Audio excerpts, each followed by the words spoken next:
2021년 전 세계가 이 농담 같은 기사를 접하게 됩니다.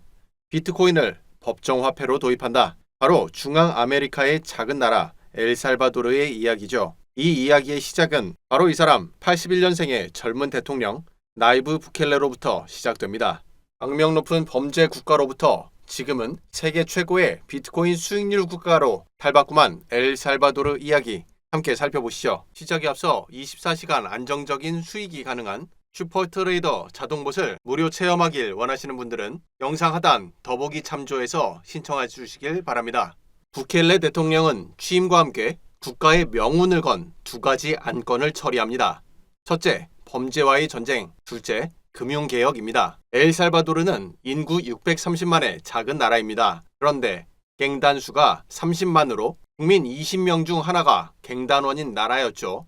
정상적인 삶이 불가능한 이 나라의 범죄자를 소탕하는 젊은 대통령이 등장했고 국민들은 환호합니다. 연임을 계속하고 있는 첫 번째 이유, 국민이 사람답게 살 수 있게 쓰레기를 소탕한 것입니다. 부켈레 정부의 범죄와의 전쟁은 지금도 계속 진행 중입니다. 둘째, 비트코인 기반 금융개혁인데요. 21년 당시 금융개혁이 필요한 이유는 무엇이었을까요? 엘살바도르는 가난한 나라입니다. 인구의 70%에 달하는 사람들이 금융서비스의 혜택을 받지 못하고 있습니다. 비트코인을 법정화폐로 사용하다 보면 국민이 금융을 이용할 수 있을 거라고 대통령은 생각한 것이죠. 둘째는 송금 수수료를 아끼려는 의도입니다. 국민 200만 명이나 되는 사람들이 미국에서 외국인 근로자로 일해 번 돈을 모국의 가족에게 보내는데 2020년 통계 기준 그 액수가 59억 달러, GDP의 23%에 달하는 수치였답니다. 어마어마하죠.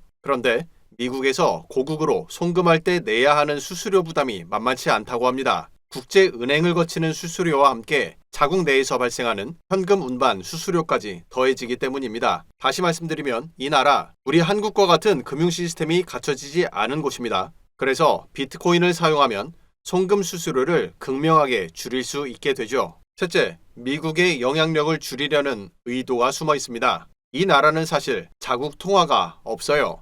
범죄로 인해 자국 통화 가치를 지킬 수 없게 되자 2000년부터 화폐를 전면 폐기하고 미국 달러를 법정화폐로 채택합니다. 망해버린 자국 화폐로는 인플레이션을 감당할 수 없었기 때문이죠. 달러 도입으로 물가는 잡혔지만 미국의 통화 정책과 자금 사정에 따라 자기 나라 경제가 흔들리는 처지가 되었는데요. 흔히 경제적 속국이라고 하죠. 비트코인을 법정화폐로 채택한 데는 미국의 영향을 줄여보려는 의도가 작용하고 있는 것입니다. 마지막 네 번째는 비트코인 채굴을 주력 산업으로 키워 경제 성장을 이루겠다는 의도도 있습니다. 비트코인 거래가 체결되려면 누군가 암호를 풀어 블록을 완성해줘야 합니다. 그 암호를 푸는데 성공하면 알고리즘에 의해 일정량의 비트코인이 지급되죠. 그 과정이 금채굴과 비슷하다고 해서 마이닝, 즉 채굴이라고 부릅니다. 암호를 풀기 위해 많은 계산을 해야 하고 그에 따라 전기 소모량도 막대하죠. 따라서 전기값이 저렴해야 유리합니다.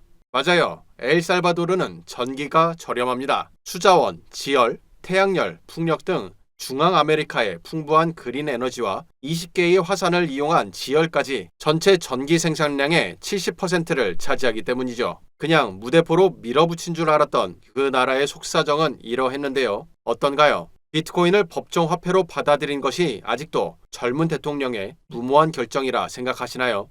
물론 이에 대한 우려도 있습니다. 여전히 변동성에 취약한 비트코인 가격으로 인해 국가의 가치가 위험할 수 있다는 IMF의 경고가 있었는데요. 지난달 IMF는 엘살바도르에 14억 달러 차관 계약을 맺으며 조건을 하나 달았습니다. 법정화폐로서 비트코인 단독 체제를 내리고 결제 다양성을 받아들이라고 하는 요구였죠. 그런데 재밌지 않나요? IMF는 왜 이러한 요구를 했을까요? IMF 최대 지분 국가는 역시 미국입니다. 자신의 속국인 엘살바도르가 비트코인을 가지고 경제적 독립하려는 모습이 달가울 리 없죠. 그래서 IMF를 동원해 14억 달러를 미끼로 다시금 미국 품에 들어오도록 꼬여냈고 조금은 저열해 보이지만 이러한 기사를 뿜어내고 있어요. 엘살바도르의 비트코인이 실험이었을까요? 그리고 그것이 종료되었다고요? 또 비트코인을 포기했다는 헤드라인도 있네요. 엘살바도르는 살기 위해 비트코인을 선택한 나라입니다. 그런데 과연 이런 기사들이 사실일까요?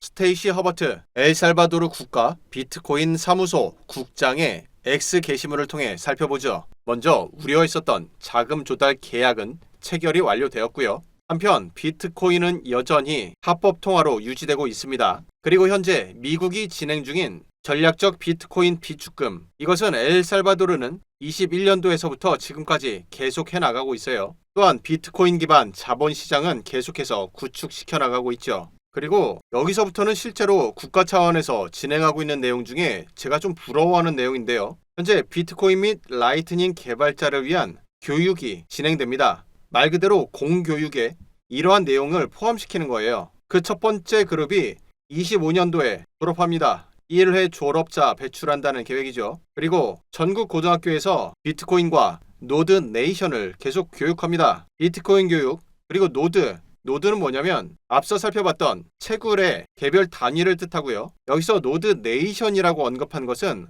이 또한 앞서 살펴봤죠. 엘살바도르 국가 전체가 채굴 국가로서 작용하겠다는 뜻입니다. 이것을 공교육에서 코인 전체의 시스템에 대한 교육을 해나가겠다는 뜻이에요. 그리고 나아가 8만 명 공무원, 이들이 비트코인 자격증 프로그램을 진행한다. 즉 자격증 따야 된다는 얘기예요. 그리고 마지막 초반에는 15라고 하는 정부 주도 지갑이 있었으나 지금은 민간에서 주도하고 있는 비트코인 지갑이 엘살바도르에서 계속 서비스가 제공된다는 겁니다. 이런 내용들이 부럽다고 제가 표현하는 이유는 뭐냐면 국가적인 차원에서 암호화폐를 채용했기 때문이 아니라 다음 세대 경제의 핵심이 될 암호화폐 시스템에 대해서 이미 공적 자금이 투입되어 국가 차원에서의 시스템을 개발해 나가고 있다는 점 때문입니다. 현재 미국은 트럼프를 중심으로 암호화폐를 전면 도입하고 있죠. 중국은 미국과 대치 중입니다. 미국의 이와 같은 움직임으로 인해 마찬가지로 암호화폐를 도입해 나가고 있어요. 홍콩 ETF 승인이 바로 그 증거이죠. 그런데 한국은 여전히 갈팡질팡하고 있습니다. 왜냐하면 잘 모르니까요. 지금 우리가 이렇게 허송세월 낭비하고 있는 것이 향후 어떠한 나비 효과가 될지는 누구도 모릅니다. 애초에 공교육에서 돈에 대한 교육도 안 하는 안타까운 현실의 나라이기 때문에 그보다도 더욱 훨씬 더 진보한 암호화폐에 대한 교육은 언감생심일지 걱정이 큽니다. 앞서 비트코인을 계속 매수할 예정이라고 하는 내용에 대해서 바로 오늘 2월 19일자로 엘살바도르 정부가 비트코인을 몇 개나 가지고 있는지를 확인해 보았습니다. 현재 6,081개이네요. 그 가치가 현재 5억 8,200만 불인데 물론 이것이 국가의 법정화폐 총량이라고 하면 크다고 볼 수는 없겠죠. 하지만 앞서 살펴본 것처럼 망해버렸었던 엘살바도르의 경제를 고려하면 충분히 선방하고 있다 이렇게 볼 수가 있고, 그리고 미국의 속국에서 벗어나 제3의 시스템을 통해 새로운 시스템을 개편해 나가고 있는 과정이기 때문에 이 시도는 현재까지 긍정적이라고 보입니다. 이러한 외부 요인들이 비트코인의 가격을 고점에서 지켜주고 있는 것이죠. 우리 투자자들이 확인해야 하는 내용들이 바로 이런 것들입니다. 그래서 제가 운영하고 있는 단톡방에서는 이처럼 비트코인에 대한 펀더멘탈은 물론 외부 이슈들을 빠르게 공유하고 있기 때문에 여러분들 투자에 도움이 되고 현재 450명이 함께 모여 투자 인사이트를 함께 공유하고 있습니다. 이번 시즌 코인 투자로 졸업하자고 하는 의미로 코인 졸업방을 운영하고 있으니 장기 관점으로 투자를 희망하시는 분들은 함께 호흡하시는 것을 추천드립니다. 우리 코인 졸업방 함께 하길 희망하시는 분들은 지금 보고 계시는 영상 밑으로 내려보면 여기에 더보기라고 있죠. 이걸 누르고 들어와 보면 카카오톡 링크가 있습니다. 이 링크를 클릭하면 나오는 카카오톡 대화창에 숫자 6번과 졸업방이라고 메시지 남겨주시면 우리 단톡방에 초대해 드립니다. 이번 시즌 다 같이 졸업해 보자고요. 오늘 영상은 여기서 마치도록 하겠습니다. 시청해 주셔서 고맙습니다.